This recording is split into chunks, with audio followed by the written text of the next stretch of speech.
যে আমটা আপনারা দেখতে পাচ্ছেন, এই আমটা বাজারে বিভিন্ন নামে পরিচিত। কেউ বলে ব্ল্যাক স্টোন, কেউ বলে ব্ল্যাক স্টার, কেউ বলে কস্তুরি।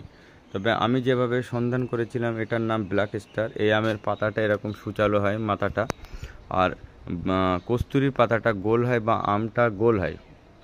কস্তুরির পাতাটা একটু ভোঁতা টাইপের হয়, আমটাও গোল হয়। তবে এটা ব্ল্যাক স্টার, আমটা লম্বা হয়।